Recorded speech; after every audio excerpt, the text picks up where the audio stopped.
Welcome to my YouTube channel English এডুটিভস। আজকে আমার এই ভিডিওটিতে আমি আলোচনা করব একটি খুব সহজ টপিক নিয়ে, সাবজেক্ট অ্যান্ড প্রেডিকেট। বন্ধুরা, একটি বাক্যকে মূলত দুটি অংশে ভাগ করা যায়, একটি হলো সাবজেক্ট এবং অন্যটি প্রেডিকেট। এখন এই সাবজেক্ট বা উদ্দেশ্য এবং প্রেডিকেট বা বিধেয় কাকে বলে, একটি বাক্যের মধ্যে এই সাবজেক্ট বা প্রেডিকেটকে আমরা কেমন করে চিনব, এটা নিয়েই আজকে আমাদের আলোচনা। আসুন উদাহরণ দিয়ে আলোচনা করা যাক, তাহলে বুঝতে সুবিধা হবে। First example, the boys play football every day.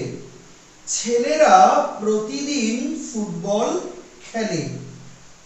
এই বাক্যটির মধ্যে যাকে উদ্দেশ্য করে কিছু বলা হলো, আমরা তাকে বলবো সাবজেক্ট বা উদ্দেশ্য। তাহলে একটি বাক্যের মধ্যে যাকে উদ্দেশ্য করে কোনো কিছু বলা হয় তাকে আমরা বলবো সাবজেক্ট বা উদ্দেশ্য। এই বাক্যটির মধ্যে বলা হলো ছেলেরা প্রতিদিন ফুটবল খেলে। তাহলে এই বাক্যটিতে ছেলেদেরকে উদ্দেশ্য করে বলা হলো যে তারা প্রতিদিন ফুটবল খেলে।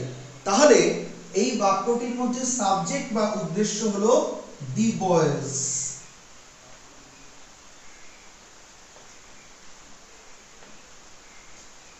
এখন সাবজেক্ট বা উদ্দেশ্যকে উপলক্ষ করে যা কিছু বলা হয় তাকে বলবো আমরা প্রেডিকেট বা বিধেয়।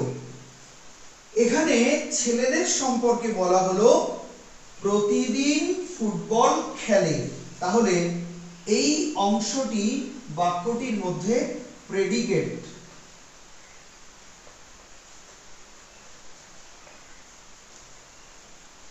আশা করি প্রথম উদাহরণটিতে কোনটা সাবজেক্ট বা কোনটা প্রেডিকেট এটা আপনারা সবাই বুঝতে পারলেন।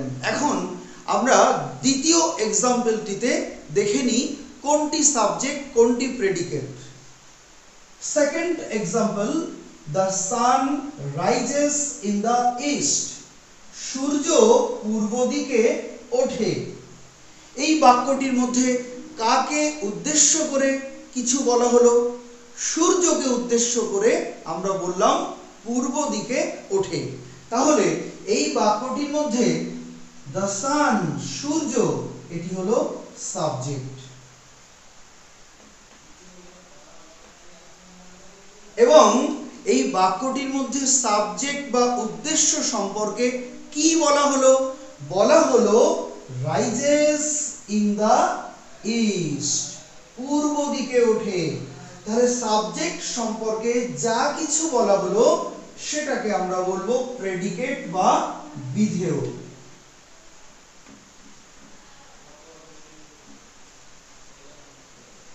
আশা করি দ্বিতীয় উদাহরণটিতে সাবজেক্ট এবং প্রেডিকেট সম্পর্কে আপনাদের ধারণা সুস্পষ্ট হলো। এখন আমরা তৃতীয় এক্সাম্পলটিতে দেখে নিই কোনটি সাবজেক্ট কোনটি প্রেডিকেট।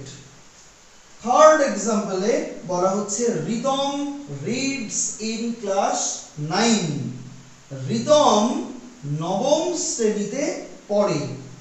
তাহলে এই বাক্যটির মধ্যে কাকে উদ্দেশ্য করে বলা হলো?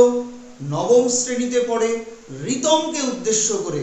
তাহলে এই বাক্যটির মধ্যে রিতম হলো সাবজেক্ট বা উদ্দেশ্য।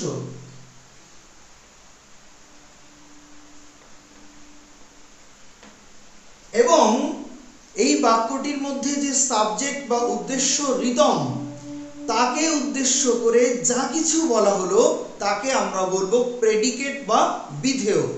রিতমকে উদ্দেশ্য করে কি বলা হলো? নবম শ্রেণীতে পড়ে, রিডস ইন ক্লাস 9। তাহলে এই অংশটি হলো এই বাক্যটির প্রেডিকেট।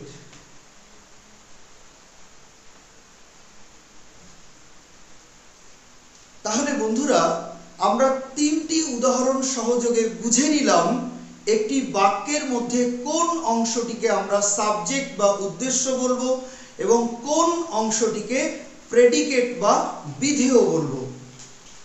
আশা করি আপনাদের কাছে সাবজেক্ট এবং প্রেডিকেট বিষয়টি স্পষ্ট হলো। থাকে বা কোনো জিজ্ঞাসা থাকে আপনারা অবশ্যই কমেন্ট বক্সে লিখে আমাকে জানাবেন। আমি আমার পরবর্তী ভিডিওগুলিতে আপনাদের প্রশ্নগুলি নিয়ে আমি আলোচনা করব। এই চ্যানেলটিতে ইংরেজি ব্যাকরণের নিয়মগুলিকে খুব সহজ সরলভাবে আমি আলোচনা করব, যাতে সহজে আপনারা ইংরেজি ভাষাকে আয়ত্ত করতে পারেন। যারা এই চ্যানেলটিতে আজকে নতুন, আমি তাদেরকে রিকোয়েস্ট করব চ্যানেলটিকে সাবস্ক্রাইব করে নিয়ে আমার সমস্ত ভিডিওর আপডেট যথাসময়ে পাওয়ার জন্য।